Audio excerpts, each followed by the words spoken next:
And actually, I screwed it up. I didn't have this window queued up, so that's my bad. Welcome everybody to Down the Middle. I know it's been a minute, but oh, there's my notification. So we'll just do the quick obligatory audio check. I know it's been a minute, but oh, throw me some heat, Bryon. So we'll just do the quick audio check. Check one. Throw me some heat, Bryon. Cornbread, damn it, cornbread. All right, we sound majestic, if I dare say. All right, first announcement: somebody got married. Not it. Yes, it was me, and it's actually, I don't know if you'll be able to see the ring. Let me see if I can get some light on it. You know what's hilarious about that? It's an NES controller. What? You fucking nerd. Hey, you leave me alone. I love it. Hey. You want to know what's hilarious, though? I totally thought you were married. Beforehand? Yeah, I even referred to your now wife as your wife on at least half a dozen occasions. I just assumed, which, I mean, that's on me, but I just... Shame on you, Dick. Shame on you. Not really. That just speaks to your relationship, sir. That's true. I just assumed you were already married. You said, hey, I'm getting married. I'm like, you're not? But that inspired us, in combination with the fact that until very recently, I don't want to get called out in the comments, until very recently, wrestling has been unbearable to watch. And then WWE's come along and been like, hey, remember how good we used to be? Well, here's some more. Yeah. It's please, sire, give me more. And they're finally giving us more. They're giving us a lot more, and there's been some news, so we'll cover that real quick. I promise we'll get to the wrestling weddings, but I have to say, because, Bryon, this show, first of all, did you know that this is the 60th episode of Down the Middle? I did not know that. There's no sound, but because it's live. Popping in.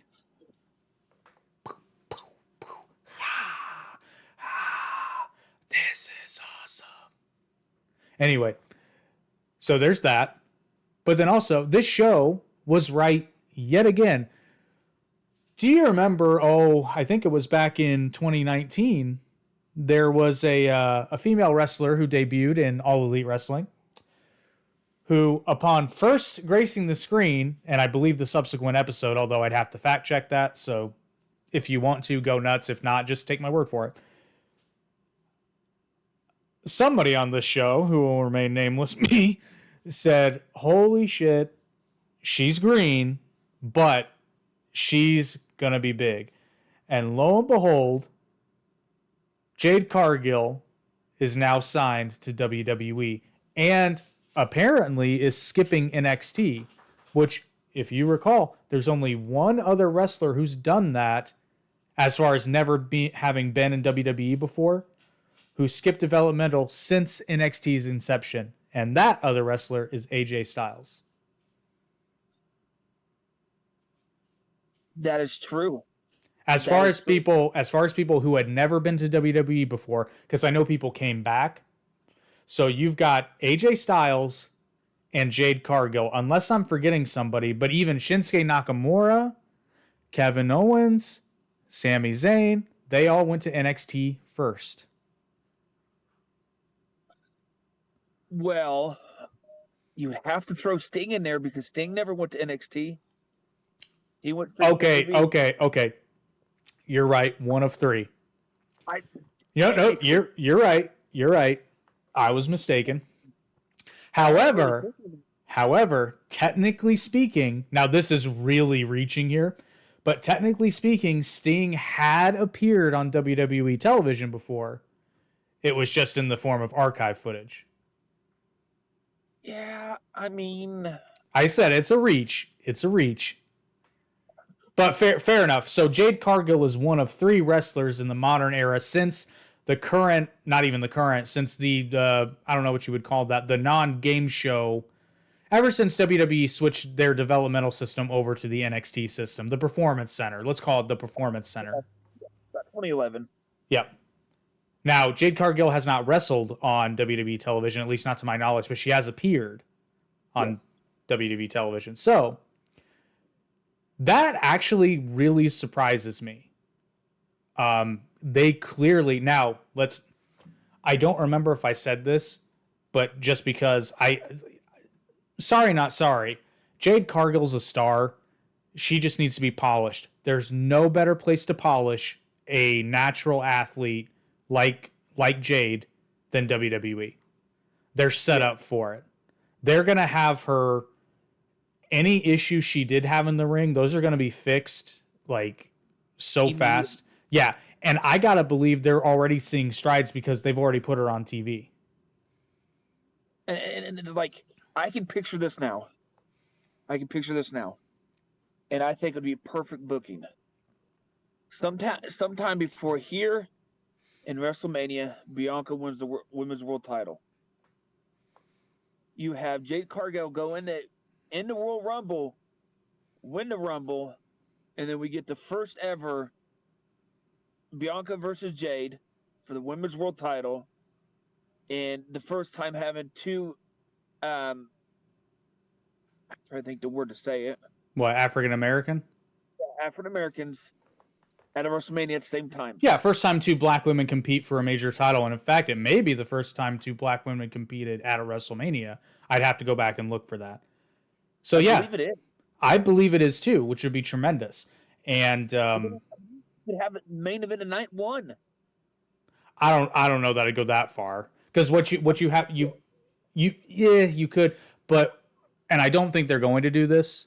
The only reason I would hesitate to put Jade up for the world title is because I don't want her to.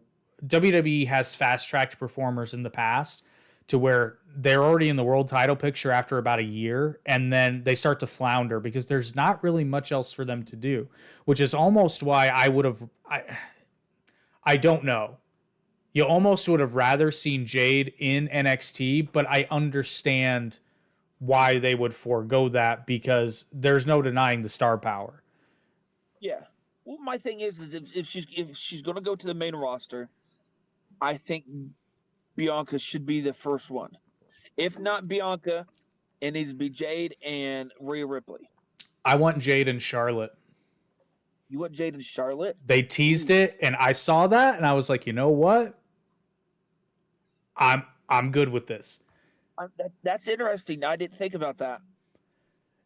Tell me those two can't put on a show. And Charlotte would obviously be leading that match, rightfully so. And as long as Jade, and this is so not tearing her up, it's just Jade was green.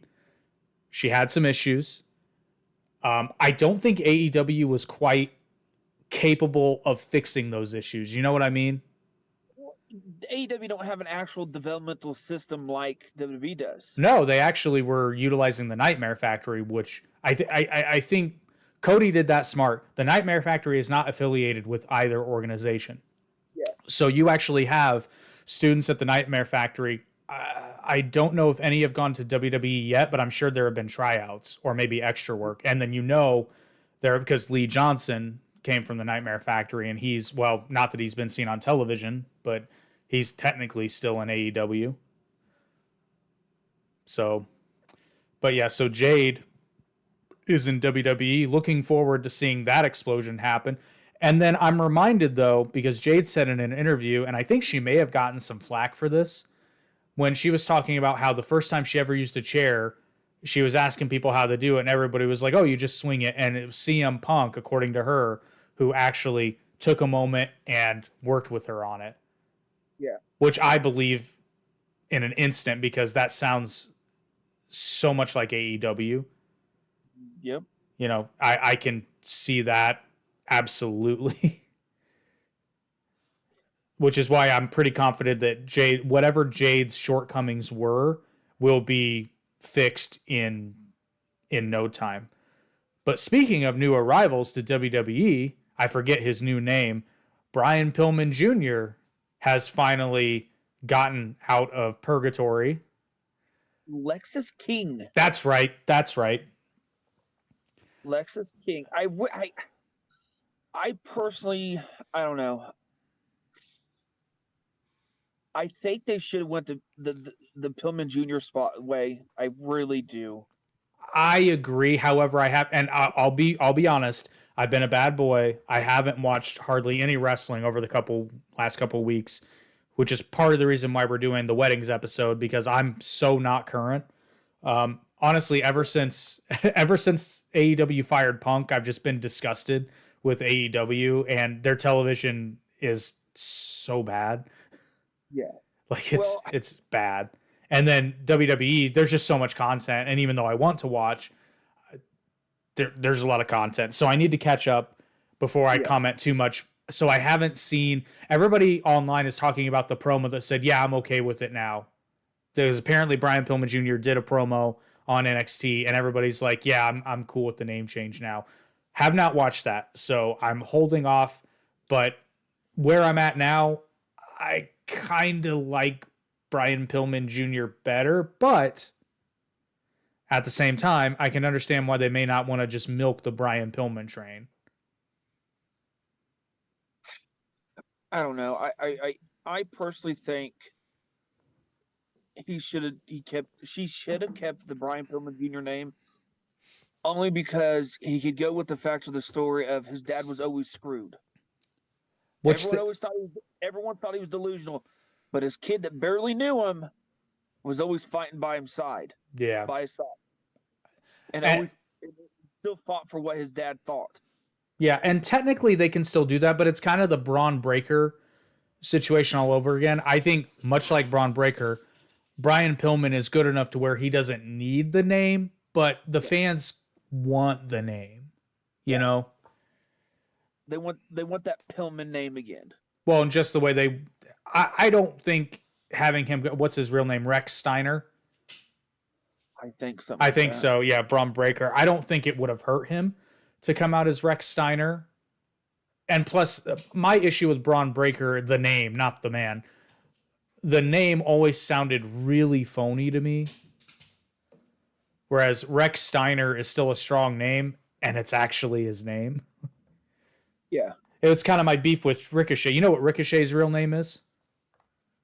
I used to know it, but I don't remember it now. It's Trevor Mann. That's not a bad wrestling name.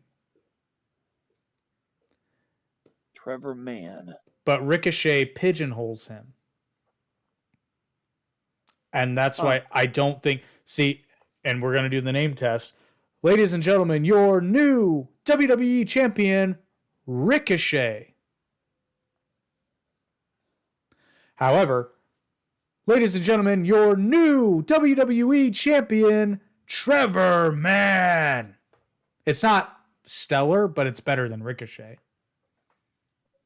Give or take, yeah. It's better than Ricochet. But I don't know if he's married to the ring announcer, but he's at least dating the ring announcer, so he's doing something right. They're dating. Yeah, I didn't think they were married. On other news also, before we get into it, one other thing, which is new news. Well, two things, actually. First off, Vince has no say-so in any kind of creative. That the Endeavor... Good. that the Endeavor gave Triple H full say-so of what's going on booking-wise. That makes a lot of sense considering what's been happening. Exactly. And that's why AEW is screwed. And second off, yesterday, night before, Tuesday or Wednesday, whenever Dynamite was, Sting officially announced when his retirement was going to be. Now, who it's going to be? We may not know. It's got to be Darby.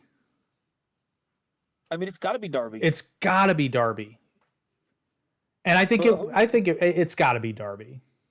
Who knows? Knowing Sting, he's going to have his last match with Darby Allin, then jump ship back to WWE and to have another retirement tour. Yep. He's the modern day Ric Flair. No, and the reason it has to be Darby is because Sting is on record saying this. Darby Allin's the reason he got back in the ring in the first place. Yeah. So it has to be Darby. And plus, name one other person in AEW that makes sense right now. I don't know, unless Undertaker comes back, who knows? Oh my God, it's Mark Calloway! It's the gobbledygooker. Gobbledygooker. I really don't know who else what it would be. Like, It's I'm got just to be trying to think. Darby. I mean, I'm trying to think history wise who else it could be. Nope, it's totally gonna be Nick Wayne. Don't you dare say that. You No, shut your whole. it'll be fucking Danhausen. I would be okay with that. I would not be okay with that. That would be awful. That would be terrible. He puts the curse on him, then he's forever Joker Sting. I mean, I could see it could be Samoa Joe. They've had history too. Oh well, yeah, but Joe's a heel though, and for a retirement match, like Joe, they're trying to have a match, not kill him. Well, it depends if he goes on a ladder and does some kind of dive off of it. Well, I'm putting it out there. I think that Sting versus Darby Allin for his retirement match would actually cost some people, myself included, to buy a pay-per-view. It probably would. I would be interested in seeing that. So yeah, I would drop $50 to see that.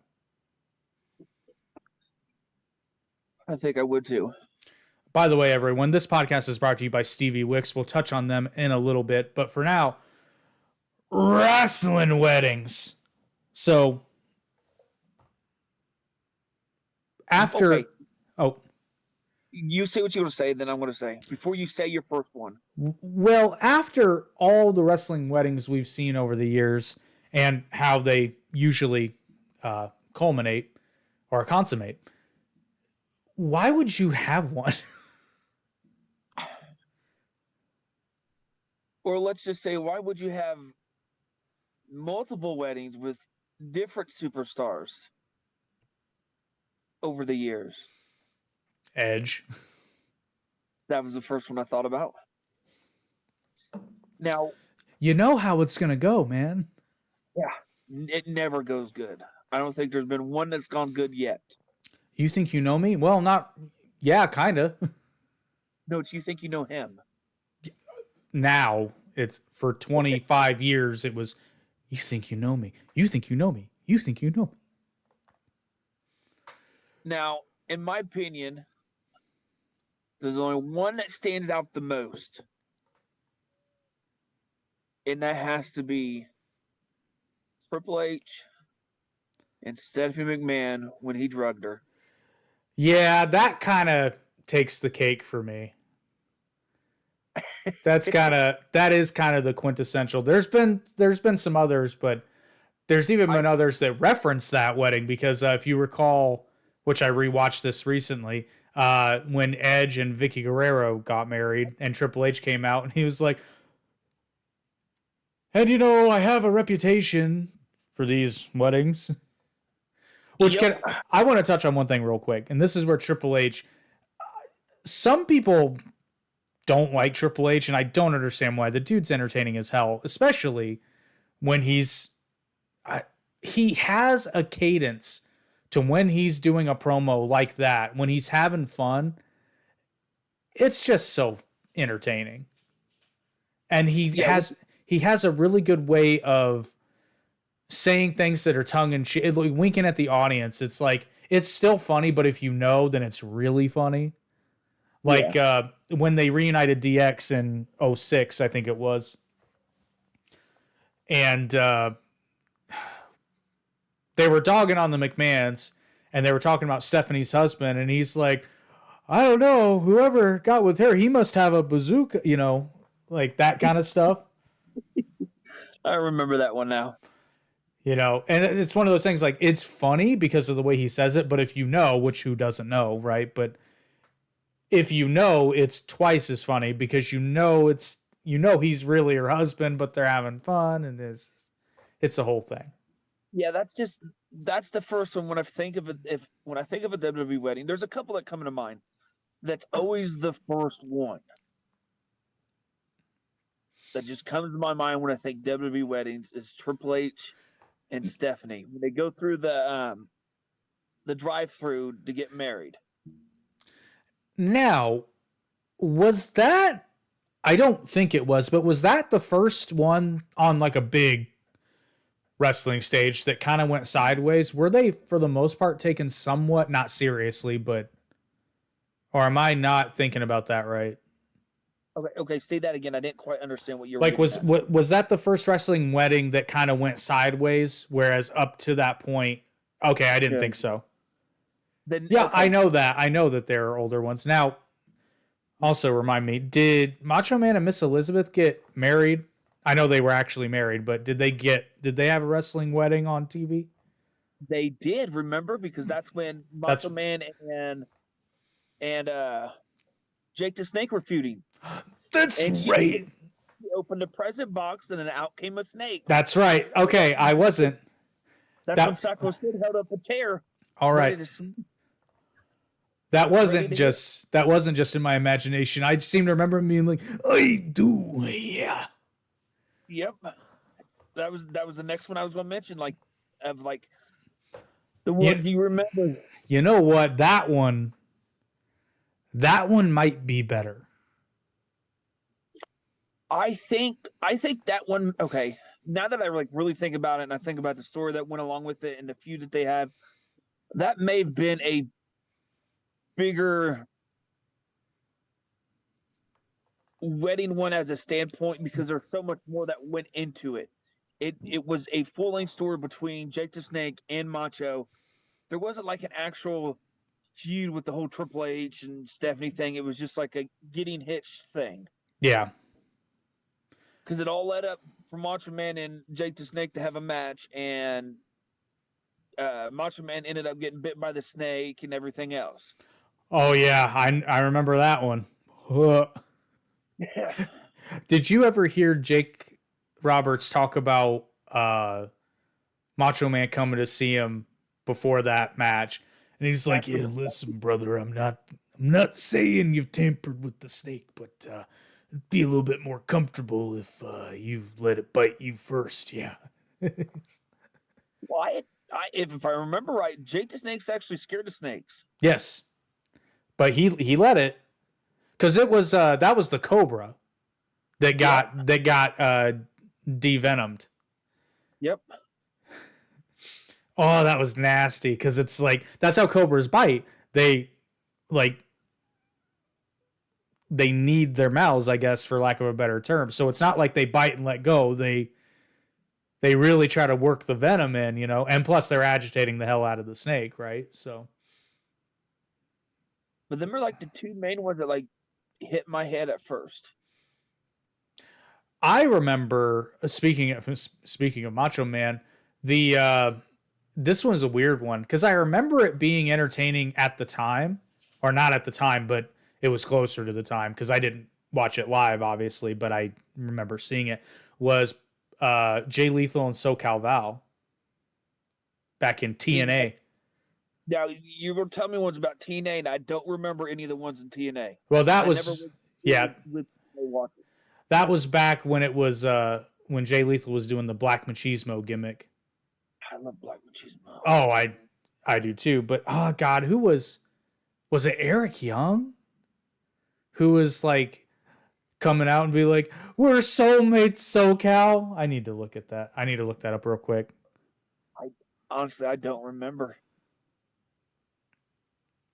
I remember it being a lot more entertaining, and then I watched it over again for this, and I was like, I'm sorry, but the only thing I ever remember with Jay Lethal back in TNA was the woo off with Ric Flair.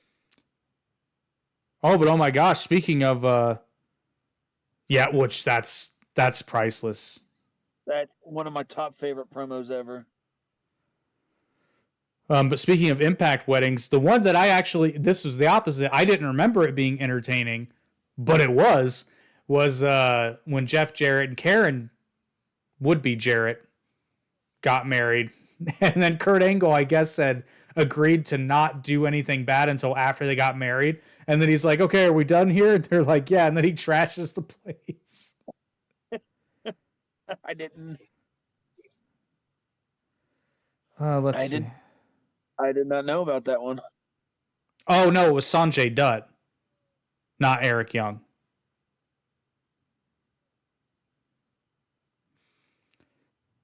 But yeah, so those are the only TNA weddings that I can think of. I know there were more, but oh no, then the Bully Ray married Brooke Hogan. Uh, And that was during the Aces and Eights storyline, and then it turns out that Taz was a groomsman and he pulled his tux and revealed an Aces and Eights shirt, and then they all jumped Bully Ray. I think I remember that now. Yeah, that one I was think, weird.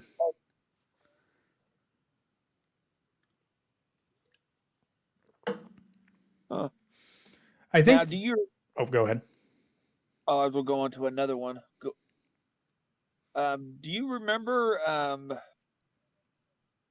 Kane and Lita getting married when Kane and Matt Hardy were feuding? Yeah, that one was awkward. It did not age well. Yeah, I think it was more awkward the fact that we've seen Kane in a full-on tux and it was white. No, that was awesome. But yeah, that was weird. And I think the reason I generally speaking don't like wrestling weddings is because they're so phony. It's very rare that they're not. Take for example when I don't think they actually quote got married, but they had a wedding, Bobby Lashley and Lana. Yeah, And then Liv Morgan came out, and that was very uncomfortable. Like it was. then Rusev came out of the cake. Okay, that was funny. But that whole storyline was just weird and just and yeah. But that was not the first. That was not the only wedding. That was not the only wrestling wedding that Rusev was a part of. That is true. That was also super awkward and weird and dumb. And in my opinion, ruined Rusev's debut in AEW. Kip Sabian and Penelope Ford. Oh, I don't. He debuted as the best man. Huh. Yeah, that was stupid. That's not the wedding I was thinking of. The other one with Rusev. There was another one with Rusev, wasn't there? Roman Reigns. When he was feuding Roman Reigns. Now, just to be clear, it wasn't Rusev and Roman Reigns that got married, right? No. That would have been entertaining as hell. Can be. Oh, you just made me think of it. Thinking of Rusev and Roman Reigns. What about Chuck Palumbo and Billy Gunn? Best wrestling wedding ever. That just it popped in my head as soon as you said that. That's not the only thing that popped. Oh, that, you know what? For something that shouldn't have worked, like it was. So this is weird. I don't remember it fully, but I remember the wedding, but I don't remember everything that happened. It's been so long since I've seen it. The best part is when they're like, "I thought it was just a gimmick." I don't know if it was that way by the wedding, but the whole, like, for a while there, the joke was like, now I can't remember. It was a while, but it was entertaining. It was funny. They're like, we're not gay. We're just, that shouldn't have worked, but it did. That was hilarious. It was quite hilarious. What about, here's another one with Kane. It was Edge and Lita getting married, where Kane went up through the canvas. Oh yeah. And did it all. So, when do you think Kenny Omega and Kota Ibushi are gonna have their wrestling wedding? Oh Jesus Christ! Who knows? I'm thinking if the ratings get low enough, they might try to boost those ratings. Have themselves a wrestling wedding in like the deep south somewhere. Have a gay interracial wedding at a wrestling show. Oh my God! Actually, they should have it in Louisville, Kentucky, and advertise in advance. Jim Cornette might show up with a gun. And before anybody takes me the wrong way, not to say that Jim Cornette is homophobic or racist, far from it. He's just going to want to stop that travesty from happening at a wrestling ring. Oh my God, I can't handle it. Actually, you know what? I think he'd be in full support of that. Be like, well, at least something's real. And now we have is Mr. Twinkle Toes McFingerbang. Mr. and Mr. McFingerbang. Wow. Coda McFingerbang has a ring to it. Coda McFingerbang, that tops the fucking cake. That just hit me. Not to mention, their cake toppers would be adorable. Oh, that just hit me. Wow. That's pretty funny, actually. We're going to start calling him Coda McFingerbang. That's fine.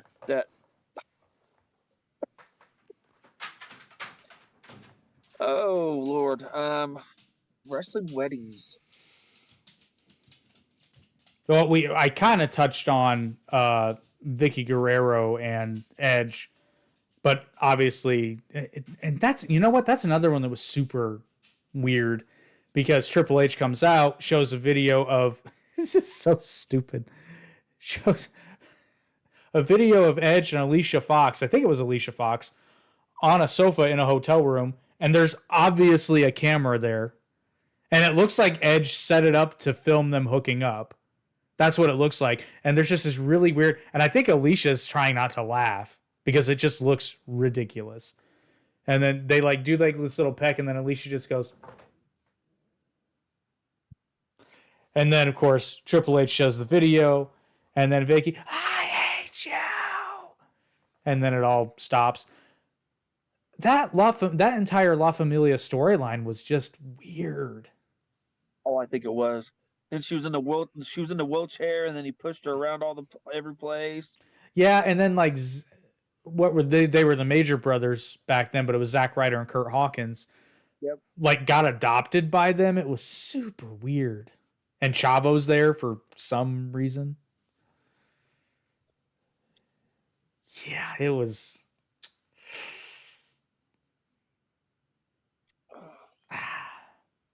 Didn't Snitsky and Lita try to get married and Kane stopped it?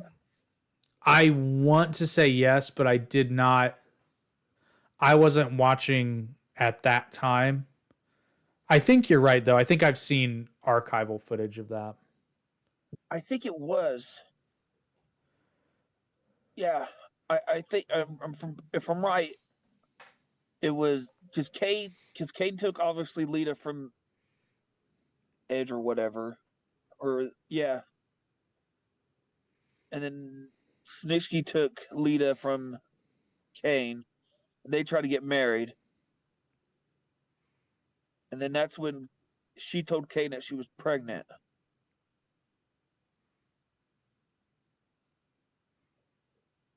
Because I think the following Raw after, or maybe it would have been a couple following Raws, where he had the baby, and he punted the baby into the ground, and then every week for a couple weeks after that, he would carry out his little fake baby doll with him. This is so stupid, but we forgot one. Did we? Where to, Steph? Stephanie and Undertaker got married. Oh.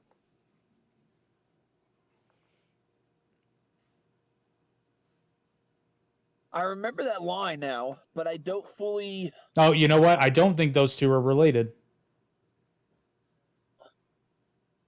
Because Paul Bearer performed the ceremony, if memory serves. I don't remember. I remember that. I'm looking it up. It happened on Raw, April 26, 1999. Undertaker kidnapped Steph, was forcing her into a dark marriage to please the higher power. The ceremony was presided over by Paul Bearer, while Stephanie was in a black dress attached to the Undertaker's sacrificial symbol. Yeah, so they can... Austin came out and saved him. Yeah. Saved her. Yeah, Okay, so I guess they didn't get married, but they had a wedding. Yeah, I do remember that now. I did that one completely went past my brain, but I do 100% remember that one now. Oh, Austin came to save him. and Save her. and you were thinking of Stephanie McMahon and Test, I believe. Oh yeah, getting married, and then that's when Triple H said that they were already married. Yep. Yep. Oh goodness. Man, how wrestling was good back then.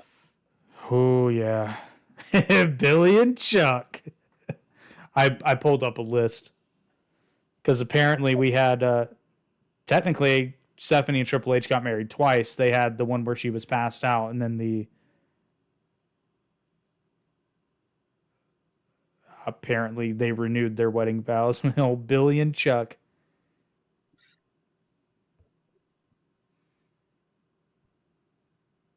Okay, yeah, that's right. This is the entrance for Billy and Chuck's wedding. The commitment ceremony got mainstream. So technically, it wasn't a wedding because back then you couldn't call it a wedding if it was two dudes. But But it was a wedding. Yeah, it was a wedding, except in name. The commitment ceremony got mainstream publicity because it involved two men. The marriage ceremony was performed by a rickety old man. I remember that. That shit was funny. Before the ceremony ended, both wrestlers backed out and said it was only a publicity stunt, and they blamed their manager, Rico.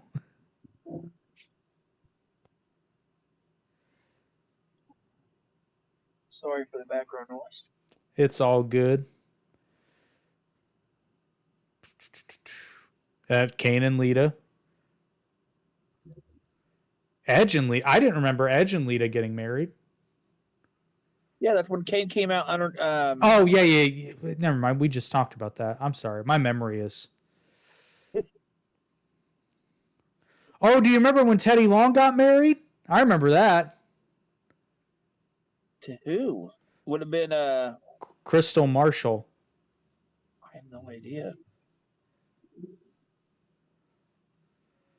Let's see. I don't remember that one at all. I remember him getting married, but I don't remember her much. What was the girl's name that had that thing on her face that was with JBL? The boogeyman ate it off. I don't remember. I was thinking that's who that was.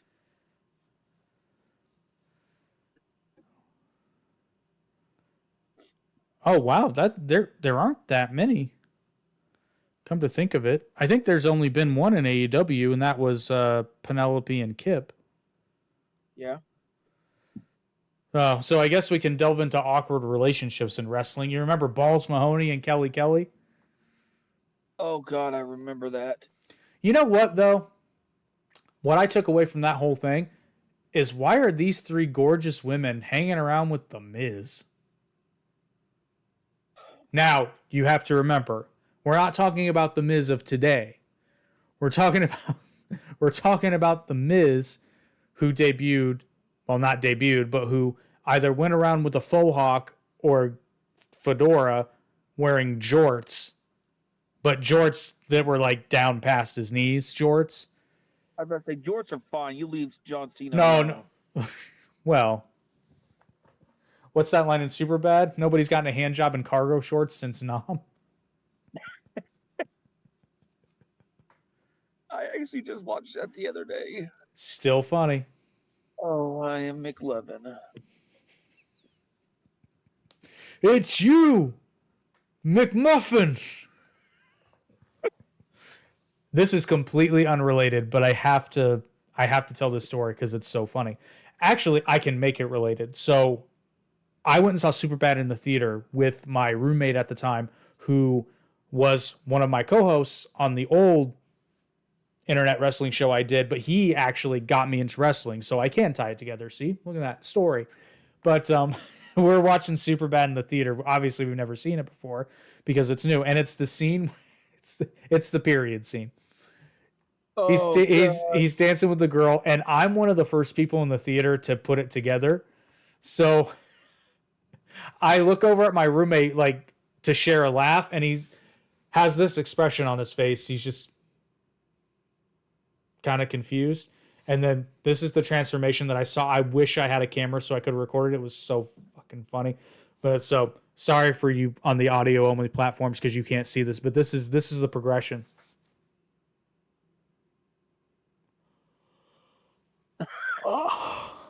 And then there was just this big collective groan in the theater where the other 80% of the people got it.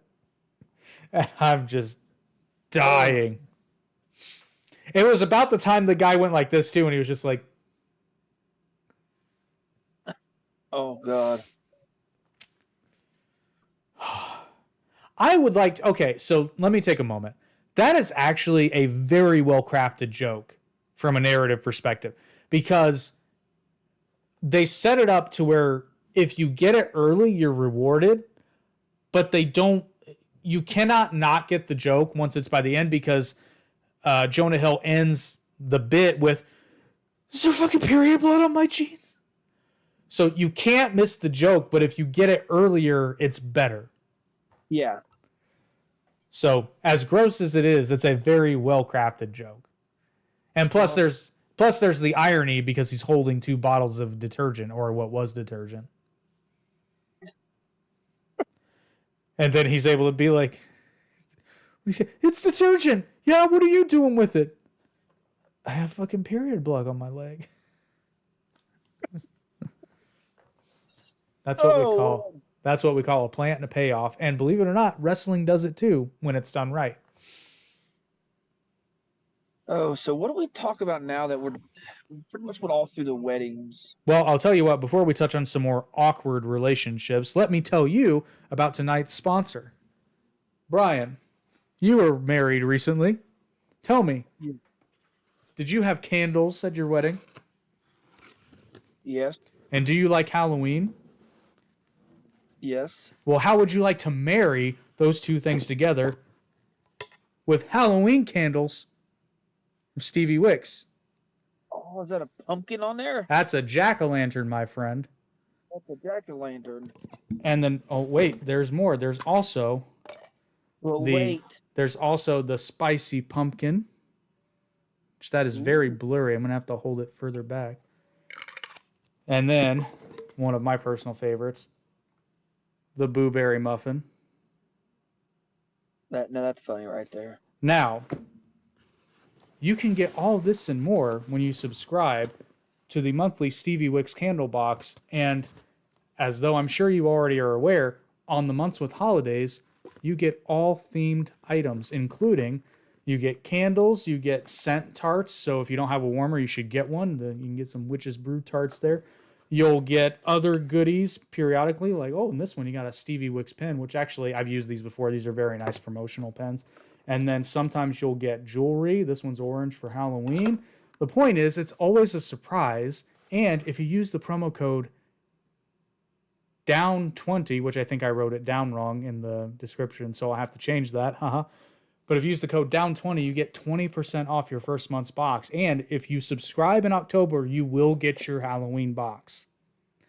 So don't wait. And I shouldn't tell you this, but at Christmas, they blow the world apart. They probably lose money at Christmas time because of how much they put into it, but it's kind of a thank you to the customers.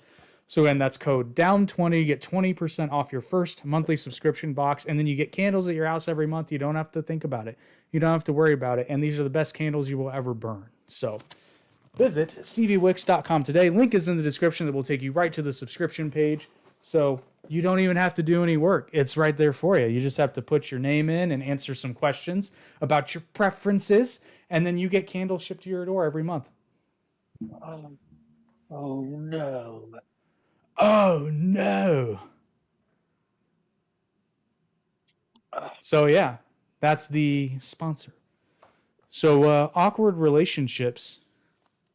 What about Kelly and what's his name? You just said Balls Mahoney. There's another one that Kelly was with. Well, that was Mike Knox when she first. Although that was kind of entertaining because she kind of was like having a thing.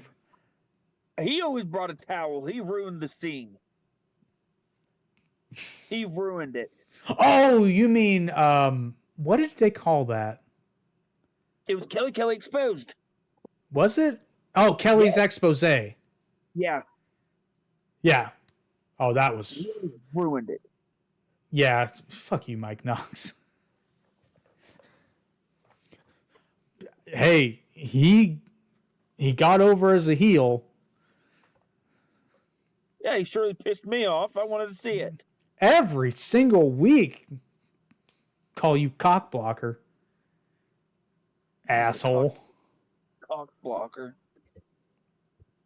I'm glad you lost to CM Punk.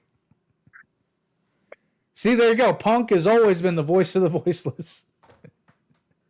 He may have not done a lot of things right, but he at least beat him. It's okay. He was late to the party, though. He should have stopped Mike Knox and let everybody get what they wanted. We only needed it one time. Just one time. Come on. Does Sci-Fi really pay attention to what's on their channel? They play Star Trek 24/7. Hey, let's not simmer down. There's nothing wrong with Star Trek. There's nothing wrong with Star Trek. You know, it's not a wedding, but you know it was really fucking awkward. Remember when Sammy Guevara proposed to his first fiance on AEW television? Oh, I do remember that one. I think I said it on this show actually, and I don't feel bad because it's true, but I probably shouldn't have said it. But I'm going to say it again. Like when he brought her out, and I'm not trying to be an asshole here, but he brought her out and I said, "Really? Sammy, you're on TV now. You can do better." And then he did do better. He did. He did way better. Now, what I'm curious about, well, and I find this funny because I remember shortly before it came out that they were dating, because they kept it on the DL probably for obvious reasons. He had just only a few months prior proposed to his then girlfriend. It was on one of his vlog episodes on YouTube. They were talking about, because Ty was hanging around with like him and Fuego and his other friends. And he was like, he turns to her and he's like, "Hey, apparently we're screwing." And then she kind of had this look on her face. She was like, "Yeah, right." And I was like, "Oh, they're totally screwing." I was like, "Oh, they're totally, like, come on. They're boning." And then, like, I don't even think it was a month later. I think it was literally like 2 weeks later. It came out and it's like, Ty Conti and Sammy Guevara are together. And then not long after that, he proposed to her on Dynamite again. With a bigger ring, by the way. Now, we're talking about awkward relationships. Let's talk about Perry Saturn and the Mop. I just forgot. I don't think they ever got married, but Al Snow and Head. Al Snow and Head, yep. Mankind and Mr. Sacco. They may as well have been married. Yeah. That Sock's seen better days. I'm just going to throw this out there. I don't know what Mick Foley did to get his wife, but he needs to write another book. Yeah, that brings a whole Holy Foley to a whole another definition. I mean, Mick, what did you do? Like, did you hit her in the head? Yeah. Like, I'm so not hating on Mick Foley. Mick Foley is probably he's in the top 0.5% of nicest people on planet Earth. But actually, I think he said this in his own book. He was like, "I don't know how the fuck I got my wife, but..." Yeah, it brings a Mr. Sacco to a whole nother definition. I just saw, I think it was on TikTok, I saw his daughter did a bit where she had Danhausen's face paint on, and Mick Foley came to her house to visit her. And he was like, "Can I come into your Danhausen?" That's good. That's great. Oh. There's got to be way more. We're close to an hour. We're actually going longer than I thought we would with this. There's got to be some other awkward relationships. Shooting blanks here, buddy. Oh, thank God.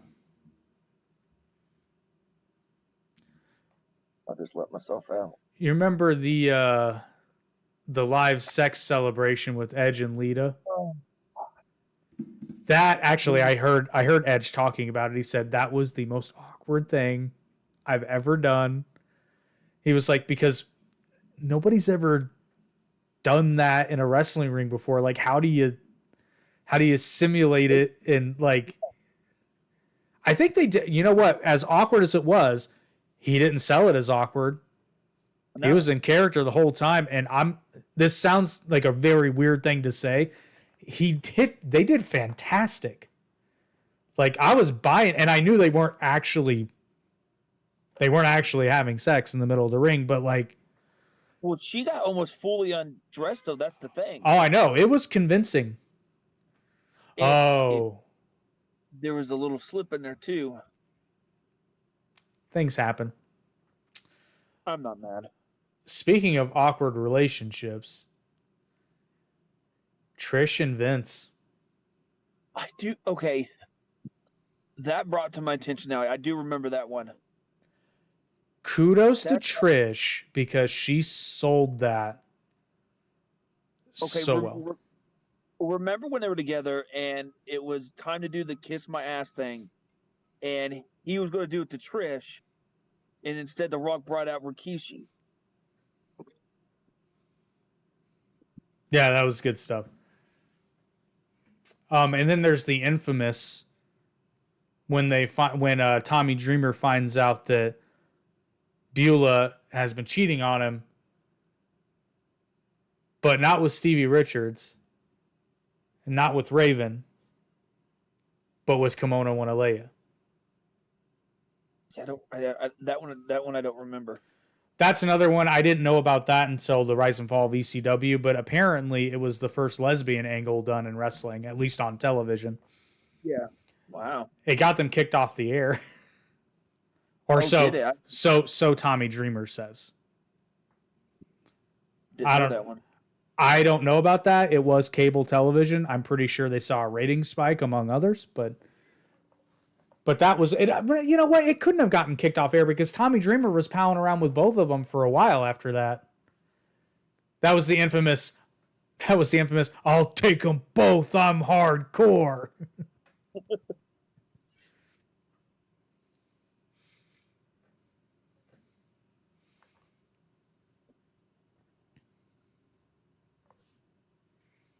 You know, as wild as ECW was, there really weren't, not to my recollection, which not being able to have watched ECW because I didn't have cable in those times and I wasn't watching wrestling at the time, but I can't think of many really awkward relationships per se because, I mean, yeah, partners change, but other than that, I can't really think of anything that was really damning, except for maybe that weird bit with Raven and the Sandman's ex-wife and his kid. But I actually, from what I saw that angle, that was actually pretty good television. So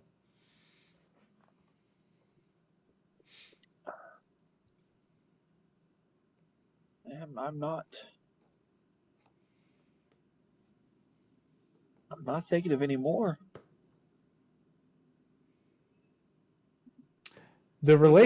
The relationship itself wasn't awkward, but Cody and Brandy Rhodes in AEW was something of an enigma, and it was mostly Brandy because I think she couldn't figure out what she wanted to do because on the one hand, she's Cody's wife and she's always in his corner, but she's also the head of a heel stable when her husband was a babyface, and then she's doing some occult stuff, but then the next week she comes out and says, "You got a black belt? I'm a black bitch."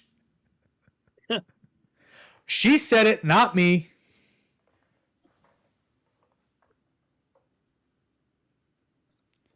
And you know, this is going to be controversial. I actually like Brandy Rhodes. I think some of the stuff she did was a little cringe. But overall, I enjoyed most of what she did on screen. And even if I didn't enjoy it, it was mostly just confusion. Yeah. As to, like, okay, I don't know why we're doing this, but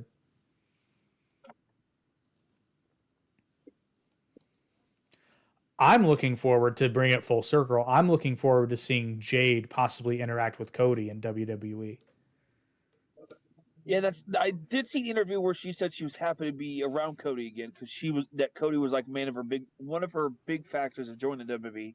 Well, wrestling, because she did some training at the Nightmare Factory. I know she's been on record, and Cody was a big part of her coming in, if I remember correctly. I mean, they set up that angle with Shaq, which I still maintain is one of the best debuts I've seen in the modern era because it was really interesting. I'll admit it. I was like, Shaq's going to wrestle. I got to see this. And then it did exactly what it was supposed to do, though, because I was like, oh, I got to watch this. This is going to be hilarious. But then I saw Jade Cargill, and I'm like, oh, this isn't for Shaq. This is for Jade. Yeah.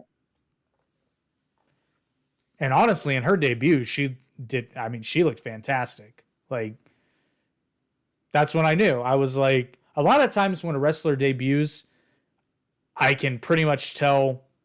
I've been wrong a couple of times, obviously, but I can pretty much tell where their ceiling's going to be. And with Jade, I was like, oh, megastar. As long as she's handled properly, she's got the potential to be a superstar. Oh, yeah, definitely.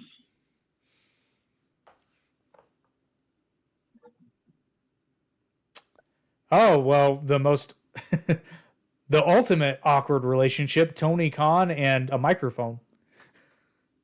Or a keyboard. Or just talking in general.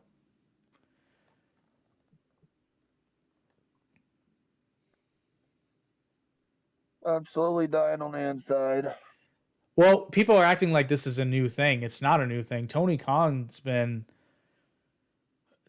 should not talk on television, and somebody should take his Twitter away from him. He's almost as bad as Donald Trump. Not quite as bad, but he's still pretty bad. Like, he's Tony Khan, the president and CEO, and I'm not going to say head booker, but I guess chief creator of All Elite Wrestling, the number 2 wrestling promotion in the world, is arguing with random usernames on Twitter. Random. Randos. Not journalists, not wrestlers. Randos. People with avatars in their profile photos that have numbers at the end of their name. Tony, who gives shit? And then I don't know how he's still allowed to do media scrums. You would think they'd stop doing them after all the bad things that happen at media scrums. All the bad things. All the bad things. Oh. But oh gosh, I think not my favorite, but to me that was the most cringy, is when Tony Khan, at his own media scrum, at his own fake news conference that's imitating a professional sports news conference, he goes on a rant about a Friday Night War that didn't exist, says the word fuck, I think 8 or 9 times, and even CM Punk is sitting there and just goes, like, I mean, that, in my opinion, gave Punk license to just say whatever the hell he wanted, because Tony Khan clearly didn't have any decorum there. And that was a while ago, but I put a TikTok up responding to it. I was like, Tony, you didn't win a war. There was no war. If you're seriously insinuating that you got higher ratings than SmackDown, you're wrong. But I'm paraphrasing. I don't remember exactly what I said, but then I was like, hang on just 1 second. For the sake of argument, let's say that for one random Friday night, AEW actually did surpass SmackDown in the ratings, which never happened. They never came close. But let's just say for a second that they did. How much money did Warner Brothers Discovery pay for All Elite Wrestling to be on their television channel on Friday nights? I don't know, but it sure as shit wasn't $1 billion. Yeah. There's no. That's like sucker punching the world champion boxer and saying, "I'm the champ." Yeah. For him then to turn around and knock you out. Like, it's not a fight if the other side doesn't know they're in a fight. It's like I make fun of, here in Indianapolis, I make fun of Colts fans over the years because it's like, we're rivals with the Patriots. I'm like, are we though? Are you really? How do the Patriots feel about it? Look, right now the Patriots have more losses than we do. That's saying something too. I'm talking about over the years. I didn't know that. I don't watch NFL. It's boring. Quite frequently. Yeah. Well, I certainly can't think of any more weddings. I can't either.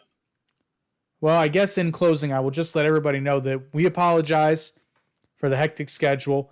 Life happens. Stuff comes up. But I think, when's our next actual show? It was supposed to be this past Sunday, right? It won't be this Sunday. It'll be the following Sunday. It'll be the following Sunday. We'll be back on normal schedule. Yep. All righty. Well, I think, unless you don't think you'll be able to, I think we might actually go through All In, the original All In, for that one. I should be okay for that one. Yeah. I should be okay. Because the videos are still up that I sent you. Which I don't feel bad about that one, because Tony Khan, you own All In. You should release it. That is true. Release it. Commemorative DVD or Blu-ray. Come on. Let's do it. You'll sell at least 11,000 of them. Because everybody who was there is going to want one. I wanted a copy so bad that I had to resort to internet piracy because it wasn't available. And at that point, I don't believe it's piracy. I think it's piracy if you steal it, but if it's unavailable because whoever owns it refuses to put it out, then what do they expect you to do? There's no other alternative. So come on, Tony, release it. Release it! But anyway, well, if you have nothing more to add. Other than the fact that I'm still in the process of possibly the gaming podcast. That needs to happen. There's actually, I can't announce them yet. There's a lot of stuff coming. Let me ask you real quick. Are you a Dungeons and Dragons fan? That I am. I will tell you off air. I cannot make the official announcement yet because it's coming, but there's something big coming. But I'm even a Magic fan too. Magic the Gathering. Huge Magic fan. You will want to watch the other podcast, Toon Talk 2.0, episode 2. We have a world-ranked Magic the Gathering player, or retired, I guess. Magic the Gathering player turned professional poker dealer. What? Yeah. I'm interested. It was a very, very fun podcast. I got to nerd out a little bit because I love Magic the Gathering. I haven't played in a very long time, but... Oh, you son of a bitch. I bring it to work every night because I have a group at work. We all play. I was going to say, do you guys play? That's so awesome. Every night at work. This is my commander deck. My tournament commander deck's in my bag. Oh, I miss it so much. I wouldn't even know where to start, though, because... If you wanted to, I could help you out. Well, I got turned off. I don't remember what the series was, but it was... This would have been like 2004, 2005. I don't remember what the name of the series was, but it was all about artifacts. I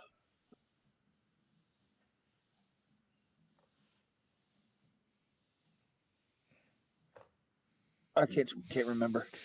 I can't remember either. My favorite series was Tempest. That shows you how old I am. I really like Guilds of Ravnica. I don't think I was playing at the time. That would have been 2017-ish. Oh, yeah. No. I stopped playing.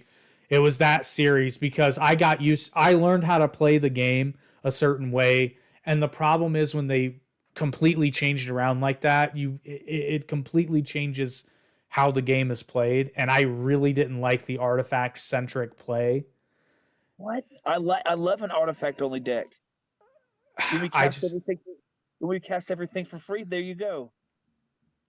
okay, fair.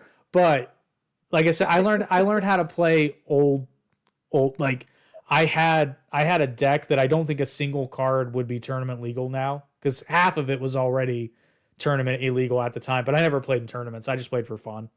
Yeah. Do you happen to have it still? No, I wish. It was a You lot of should. fun. It was I called it my decking deck because here's the funny part. I got tired of losing. So I decided I was going to build a deck that would do nothing but be a pain in people's ass. The whole point of the deck wasn't to do damage, it was to make the person run out of cards.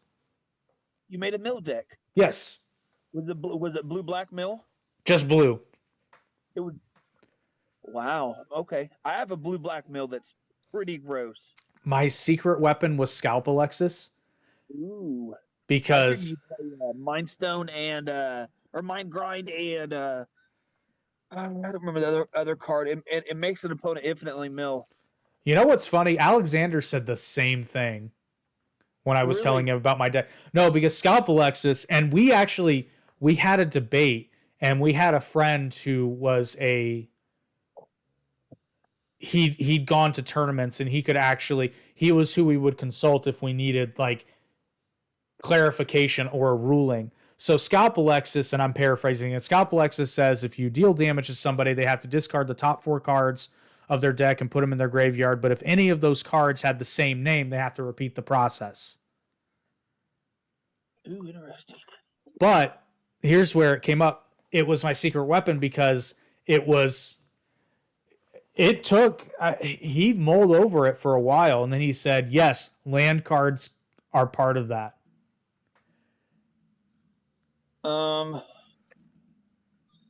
You want to mill 14 cards? This is a nice one. Tap 3 to mill 14.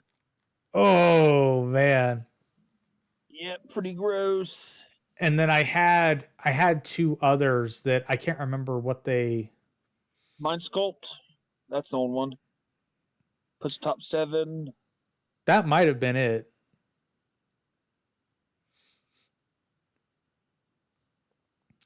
I can't remember, but I remember I played one game and like I hit him with Scalp Alexis once and I got rid of almost half his deck just from that one thing because he kept drawing duplicate land cards. This was I will say this one last card because this is a pretty nasty one. It's called Right of the Preach 6. Right of the Preach 6 gets +1/+1 for each creature card in your opponent's graveyard. You mill them out to nothing, you play that, and then you have like a 15/15 or like a 20/20 monster. Ooh. I'll tell you about the time I accidentally built an infinite damage deck that I was actually playing a game, and then our buddy who taught us all how to play basically just came by, looked at what I had out, and he was like, "You realize you just won the game, right?" And I'm like, "What do you mean?" I have far enough. I even have. Where's it at? Where's it at? Where's it at? Where's it at?